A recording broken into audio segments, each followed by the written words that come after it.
Primeira parte, de fato, é sagrado e o que não é. Mais especificamente sobre o Novo Testamento grego, tradução, lembrando que isso aqui não é o texto original, lembrando que você precisa, quando for estudar qualquer idioma, qualquer escritura em qualquer idioma, ter à mão, de preferência, um dicionário para o seu idioma, grego-português, grego-inglês, grego-francês e assim por diante, para que você tenha as informações mais corretas, né?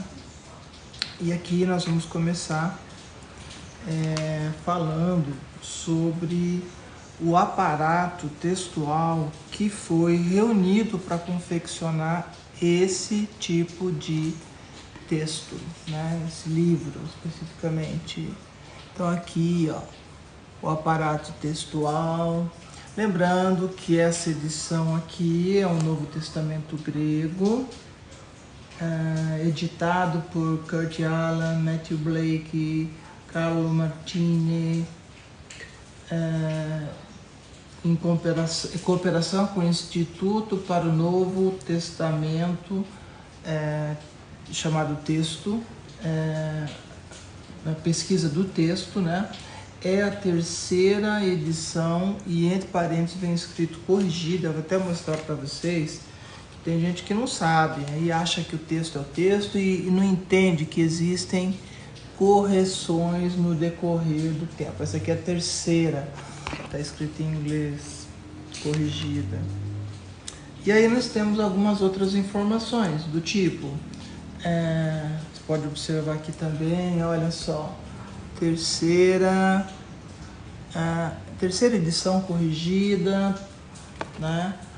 Aqui os direitos autorais são de 1966, o ISBN, aí conforme o tipo de livro, se ele é condicionário ou se é embalado em formato couro, como este aqui, mas o ISBN básico é 3438051109 e tem uma sigla também AO 285X. Tá bom? Então essa é uma outra informação. Na tabela de conteúdo, que é esta daqui, ó, dos assuntos, conteúdos, né? Aí vem lá escrito prefácio. Eu tô olhando aqui, tô olhando no computador que fica a letra maior para mim, né? Para eu ler, né?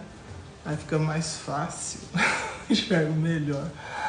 Prefácio à primeira edição, terceira edição, tudo isso está aqui dentro deste material, tá vendo? Ó, desse material aqui, ó, tá vendo? Então, aí depois vem uma introdução falando sobre o texto. Então, esse aqui é o prefácio da primeira edição, né? Depois tem um prefácio da terceira edição. Vai vendo como que não é tudo tão matemático como você acha aí na sua tradução em português, né? Aqui tem um prefácio de correção da terceira edição, né? E por aí vai, até chegar na introdução. Muito bem. Aí dentro da introdução, eles têm o que se chama de aparato textual, ou seja, a reunião, de onde vieram todos aqueles textos, né? Então, conforme, né, explicado direitinho, tem variações de edição, de texto, e aqueles que são os mais significativos dos que foram escolhidos para produzir este texto, já texto este em grego, tá vendo? Aí no caso Marcos, enfim. E aí, assim, tem uma evolução de evidências. O que eles chamam de evolução de evidência? Isso está escrito logo aqui no começo, né? Então eles colocaram letras aí, ó, A, B, C, D, com entre tipo parênteses, né, braçamentos assim, que significa que cada um dos textos que vier nesta Bíblia aqui, no texto dela, aqui, o texto dessa Bíblia em grego, Tá vendo aqui? Olha só, vamos ver se dá. No texto dela em grego, cada uma das vezes que vier entre colchetes ou entre parênteses, significa que houve uma classificação. Dentro desses colchetes vai vir a letra A, B, C, D. O que significa? Isso significa, para quem acha que tem certeza que as palavras traduzidas são exatamente como você tem em português, vocês estão errados, porque não é assim que funciona.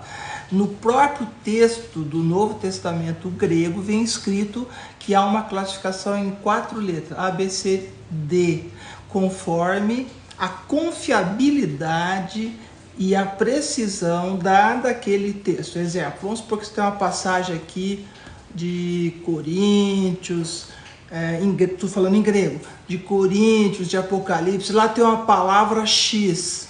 Aquela palavra que está ali no grego, ela vir entre parênteses escrito letra D, significa que isso aí é um texto com muita dúvida de ser o texto. Se vier com a letra A, significa que realmente chegaram esse grupo de estudiosos, chegaram à conclusão que aquele texto está mais próximo do original. Porque o original não existe, repito, não tem nenhum texto original manuscrito em grego. Existe essa compilação de documentos que nós vamos detalhar aqui, que compõem o Novo Testamento grego, tá? E dentre esses textos que compõem, tem 4 que são de poetas gregos do século 3, 4, tá? Quando você encontra na Bíblia, se não me engano de memória, 1 Coríntios 15, 33, as más companhias corrompem, isso não é ensino bíblico. Isso aí é um trecho de um texto de um poeta grego que no século 3 para 4 escreveu numa peça teatral falando sobre isso. Só que isso consta e faz parte das cartas de Paulo.